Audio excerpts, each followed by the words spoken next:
आजकल धर्म के व्यापार करने वालों की बाढ़ आई हुई है। हाँ, बहुत बड़ी फौज खड़ी हुई है उनकी।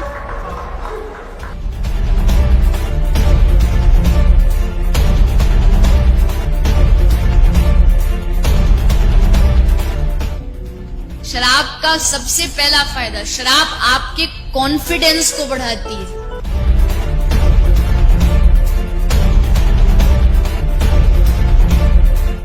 इसीलिए किसी को नाचने का शौक हो पर शर्म से नाच नहीं रहा हो, बस 2 ढक्कन पिला दो। और इस रास्ते पर हमको भटकाने वाले 10-20 नहीं है, सैकड़ों लोग हैं। कि अगर इस्लाम को पूरी दुनिया अगर स्वीकार कर ले तो इसमें कोई बुराई नहीं है, तो ऐसे हिंदू धर्म को मैं तिलांजलि देता हूं। हिंदू धर्म कुछ नहीं है। और भगवान राम की जिंदगी के वो प्रसंग कभी नहीं सुनाते जो हम में वीरता पैदा करें। सूरत आपकी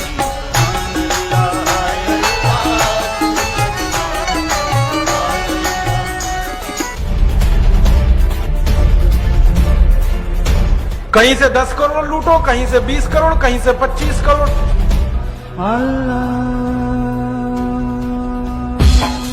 तेरी मोहब्बत दिल में है या अल्लाह, तेरी मोहब्बत दिल में है या अल्लाह। मैंने देखा है क्या क्या पाखंड और नौटंकी चलता है। जिस समय नमाज पढ़ी जाए तो हम भी प्रयास करें कि अपनी भागवत बंद करके 5 मिनट के लिए उनके लिए हम अल्लाह को प्रणाम करें। क्या जाता है, क्या फर्क पड़ता है। एक आया राम की कथा कहेगा 10 करोड़ लेके जाएगा, दूसरा कृष्ण की कथा कहेगा वो 15 करोड़ लेके जाएगा। मुझे मैं राम कथा में संकीर्तन कराता हूँ और बीच में हरि बोल कराता अली मौला अली मौला अली मौला बुलाता हूँ और पूरी सभा अली मौला का कीर्तन करती है। तो कई धर्मगुरु मुझे भी पूछते हैं कि आप हरि बोल के साथ अली मौला को क्यों लाते हैं।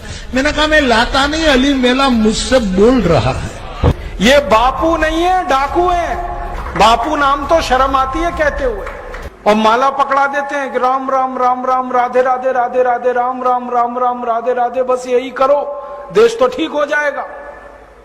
और ज्यादा उनसे तर्क करो तो कहने लगे तुम क्यों व्यर्थ चिंता करते हो, तुम क्या लाए थे, क्या ले जाओगे, जो हो रहा है अच्छा हो रहा है।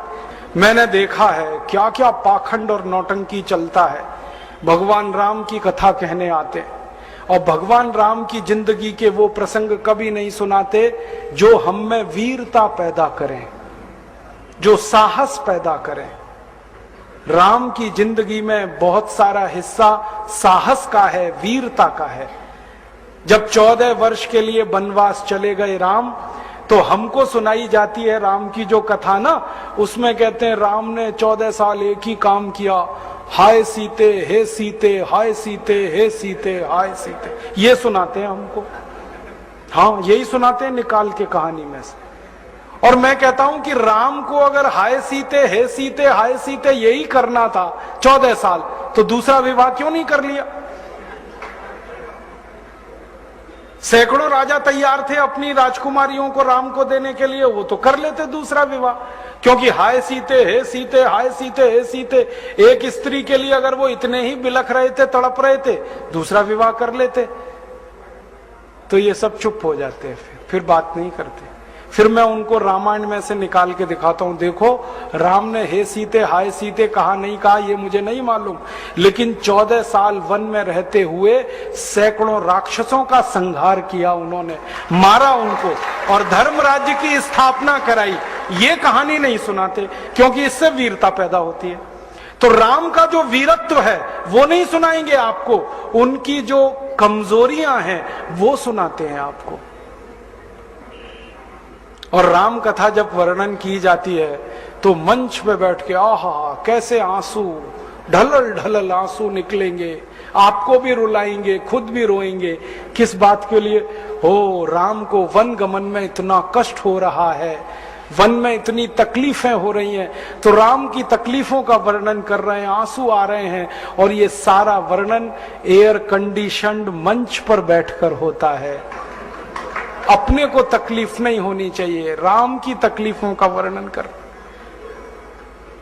एयर कंडीशन मंच चाहिए, एयर कंडीशन घर चाहिए रहने के लिए, एयर कंडीशन कार चाहिए, और चार्टर्ड प्लेन चाहिए आने और जाने के लिए, तब राम की कथा सुनाई जाएगी।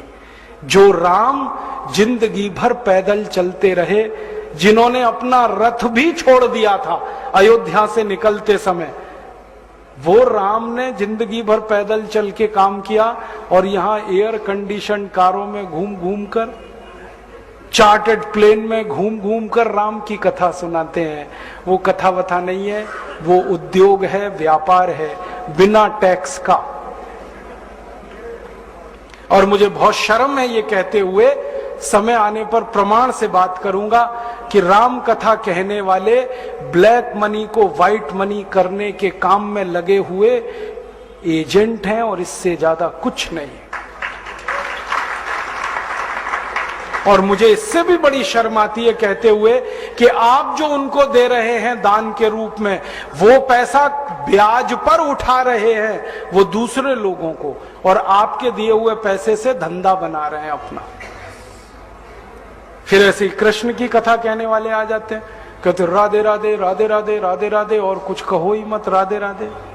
कंस को मारा, जरासंध को मारा, शिशुपाल को मारा, अधर्मियों को मारा, ये सब थोड़े में, राधे राधे राधे राधे बड़े में। हाँ, क्योंकि आपको कायर बनाना है ना, निर्वीर बनाना है, नपुंसक बनाना है, तो वीरता की कहानी क्यों सुनानी है? तो चुन चुन कर ऐसी कहानियां सुनाते हैं। और मैं आपको बहुत गंभीर बात कह रहा हूं कि ये सारे हमारे देश में जो पाखंडी लोग हैं ना, राम और कृष्ण की कथा कहने वाले, ये सरकारों के साथ मिले हुए हैं, क्योंकि सरकारों ने इनको एक कान में मंत्र फूंका है, तुम लोगों का ध्यान इस तरफ भटकाते रहो ताकि कोई महंगाई के खिलाफ न लड़े, गरीबी के खिलाफ न लड़े, बेरोजगारी के खिलाफ न लड़े, अत्याचार के खिलाफ न लड़े, वो डूबा रहे राधे राधे राधे राधे राम राम राम राम, बस इसी में। और समझाते रहो, तुम क्या लाए थे, तुम क्या ले जाओगे, क्यों व्यर्थ चिंता करते हो, जो हो रहा है अच्छा हो रहा है, आगे होगा और भी अच्छा होगा। एक रास्ता ये है। अब दो रास्ते हैं अपने सामने, एक रास्ता भगत सिंह का, ऊधम सिंह का, चंद्रशेखर का, एक रास्ता हमारे ये धर्म गुरुओं का, पाखंडियों का, जो राम की कथा, कृष्ण की कथा। मुझे बहुत ऑफर आए हैं, मैं आपको दिल का दर्द बता रहा हूं, सच में कह रहा हूं, आपसे नाम नहीं लेता। मुझे ऑफर आए कि तुम कहां बेकार भटक रहे हो, मेरे साथ आ जाओ। मैंने कहा बापूजी क्या होगा उसमें? तो कहने लगे जितना मिलता है वो डबल हो जाएगा। मैं बोल रहा कैसे? तो उन्होंने कहा तुम्हारी वाणी में बहुत जोर है, और मेरे पास लोगों की भीड़ इकट्ठा करने का, मजमा लगाने का तरीका है। मैं ऐसा डमरू बजाता हूं कि सब इकट्ठे होते हैं, और तुम्हारी वाणी में जोर बहुत है, मिलके लूटेंगे, थोड़ा तुम्हारा थोड़ा मेरा। ऐसे खुले ऑफर हैं मेरे पास। और मैं कहता हूं बापूजी माफ करो। क्यों? कहते तुम्हें पैसे नहीं चाहिए। मैंने कहा पैसे ही चाहिए होते तो बहुत रास्ते हैं मेरे पास, यही एक बचा है। पैसे ही कमाने हैं तो बहुत रास्ते हैं, ये एक रास्ता थोड़ी है। बहुत तरीके हैं, पैसे कमा लूं, घर बना लूं, बीवी बच्चे ले आऊं, करोड़पति हो जाऊं, 10 करोड़पति हो जाऊं, 100 करोड़पति हो जाऊं। बहुत आसान काम है ये तो। थोड़ी चालाकी हो तो सैकड़ों करोड़ बनाना बिल्कुल मुश्किल नहीं है इस देश में। फिर अंत में तो वही होगा ना, सैकड़ों करोड़ हो गए, एक दिन डायबिटीज होगी, एक दिन अर्थराइटिस होगा, एक दिन हार्ट अटैक आएगा, मैं मरने ही वाला हूं। तो मरना तो है ही, वहां भी शायद जल्दी मरूं, क्योंकि जब शरीर में तामस वृत्ति आती है ना तो जल्दी मरता है आदमी। जब तक सात्विक रहता है तब तक थोड़ा दम रहता है, तो तामस वृत्ति आएगी, मरना मुझे वहां भी है। तो क्यों ना इस रास्ते पे चल के मरूं जहां सात्विक वृत्ति भी है, मरना है ये तो पक्का ही है, जिंदा तो कोई रहेगा नहीं। तो भगत सिंह का रास्ता क्या बुरा, ऊधम सिंह का रास्ता क्या बुरा, चंद्रशेखर का रास्ता क्या बुरा? कुछ करके मरो ना। मरेंगे ये सब भी। राम की कथा सुनाते सुनाते हार्ट अटैक आएगा, मरेंगे वो भी। डायबिटीज सबको हो रखी है, मैंने देखा है नजदीक से जाके। सब इंसुलिन लगाते हैं, खाते हैं गोलियां, अपनी डायबिटीज नहीं मिटा पाते, दूसरों को उपदेश देते फिरते। ब्लड प्रेशर सबको बढ़ा हुआ है, क्योंकि ये जो काला धन है ना, इसका हिसाब किताब करने में बीपी ही बढ़ने वाला है। सब बीपी की गोलियां खाते हैं, सब डायबिटीज के लिए शिकार है।